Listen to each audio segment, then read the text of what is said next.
Welcome back to Ridiculous Ramblings, loves. I'm your host, Amy. It's Monday, February 10th. I hope everyone had a great Super Bowl weekend filled with yummy snacks, and your Monday's been good to you. My apologies for today's episode. I have caught yet another virus, and my voice is taking a major hit. Today's episode is going to be short and sweet, kind of like me. I spent my weekend in bed resting, trying to kick this crud. Now, let's get to it and kick the show into gear. Vicks, NyQuil, water, and movies. That's how I spent my weekend. We watched a movie I hadn't seen before called Jersey Girl. Such a great movie. It'll make you laugh, cry, it hits all the feels. Something that caught my eye in the movie was a box of Splenda in one of the background scenes where they were in the kitchen. I told Sean, "Is that Splenda?" I didn't think Splenda had been around that long. So we asked our good friends at Google, not endorsing the show, when was Splenda invented? And not only did we learn when it was invented, but also that its original purpose wasn't to sweeten our food and beverages. Splenda is known as sucralose. Sucralose was discovered by Tate and Lyle and researchers at the Queen Elizabeth College of London in 1976.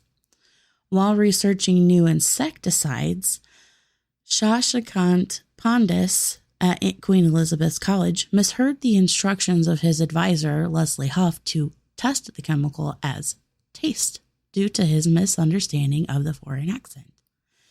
So he accidentally tasted the chemical, and to his surprise, found it to be extremely sweet.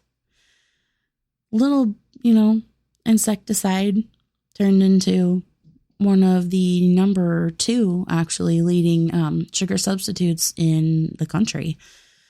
It's now partnered with Johnson & Johnson, and Splenda has been widely available in the United States since the early 1990s.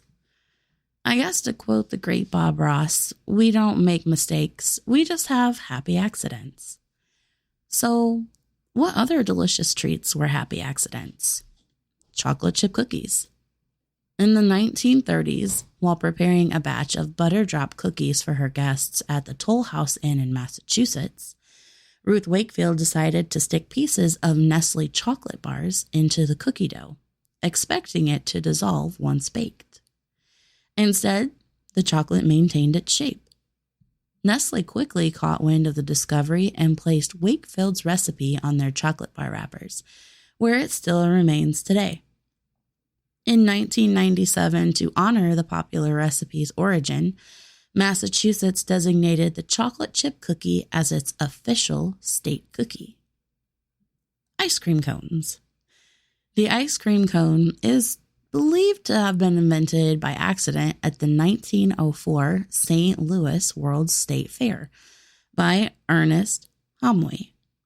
Ernest Hamwi was a Syrian concessionaire who sold waffle-like pastries called zalabis.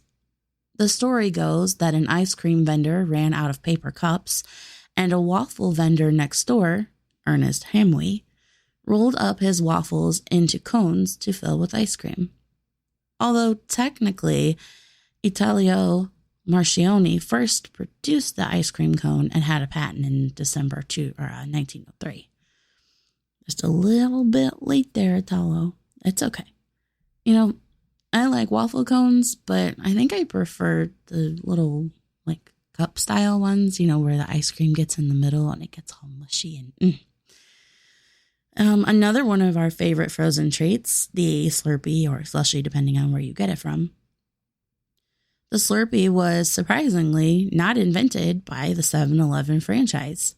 It was another frozen treat pioneer who discovered this brain-freezing delight. Dairy Queen owner Omar Nedelik invented the Slurpee in the 1950s. Due to a broken soda machine, Omar put a few bottles of soda in the freezer, resulting in a frozen, slushy-like drink.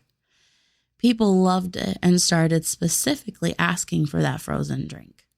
He eventually built his own machine to combine and freeze a flavor mix of water, carbon dioxide, and before you knew it, he had invented the Slurpee/slushy and sold it to convenience stores and eventually 7-Eleven, where it became branded as the Slurpee. Nashville hot chicken.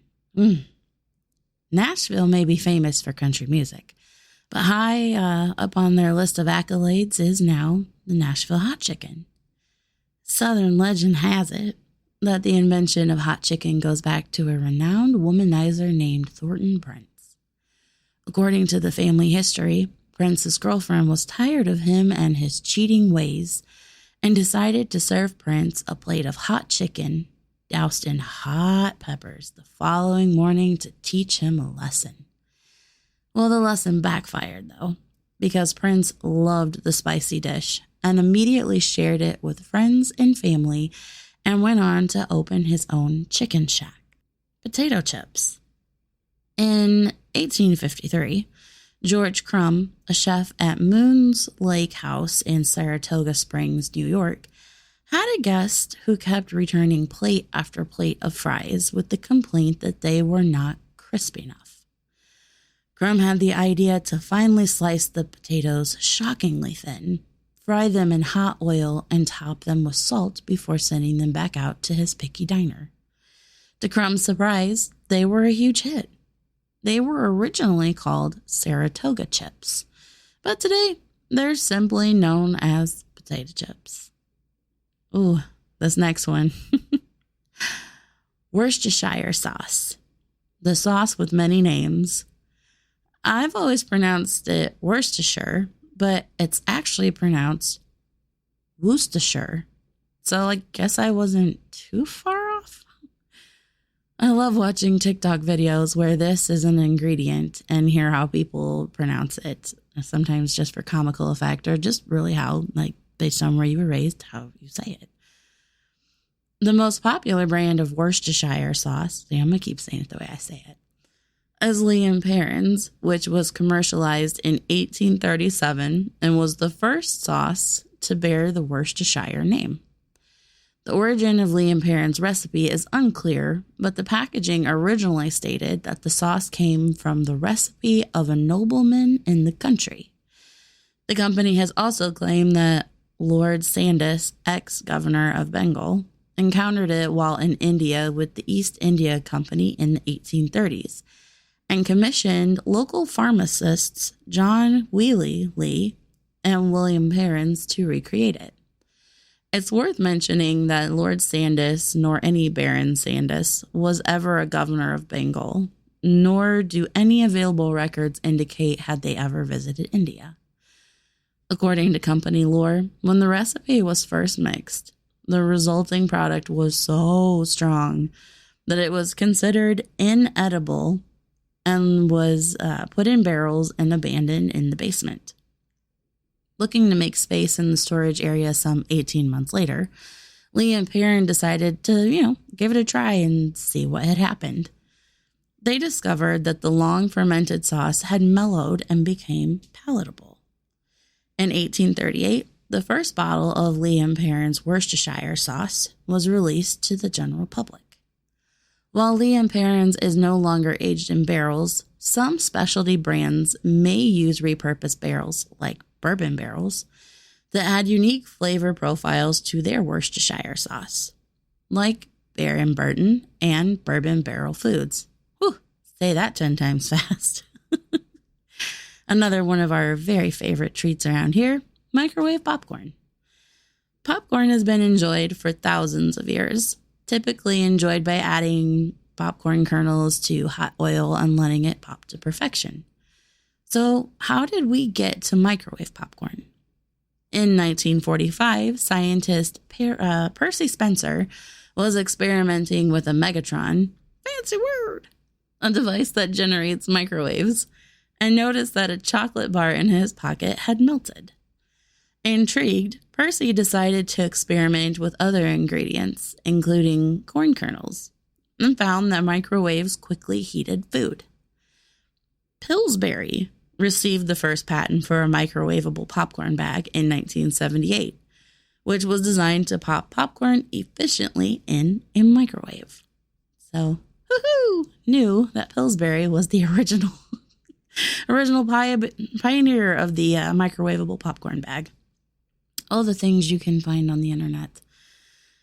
Our last delicious treat that was discovered by accident, brownies.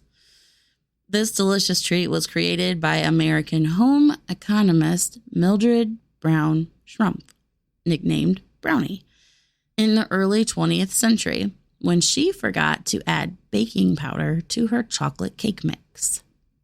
Are you an edge or a middle person? I love an edge piece that's crispy around the edges and still kind of chewy in the middle. Pair that with a glass of ice cold milk and perfection. Even our favorite soft drinks started out as medicinal elixirs. Puts a whole new meaning to Dr. Pepper, doesn't it? Hey, Friday is Valentine's Day. Are you struggling with gift ideas? Well, let me help you out. Concert tickets. Like tickets to Bumpin' Uglies. You and your love can catch Be Hard and the Boys February 21st in Stevensville, Maryland with the Grilled Lincolns. February 22nd in Winchester, Virginia with Joey Harcum, the Grilled Lincolns, and Adam Almany. Head over to www.bumpin'ugliesmusic.com to grab your tickets and a little merch, to throw in the bag for your sweetie pie as well. Well, I think that about does it for today. I hope wherever you're listening from that you are doing well. Next time you reach for your favorite snack, hopefully you'll think of today's episode and smile. You know what else could make you smile? Liking and subscribing to Riddickulous Ramblings on YouTube and Facebook. You can leave a comment, topic for discussion, or just a hey girl, hey. I hope y'all have a great week. With all the cooties still floating around, don't forget to wash your hands often, get plenty of rest, and stay hydrated. And I'll see y'all back here on Friday, my loves. Until next time, ta-ta for now. Okay, love you. Bye.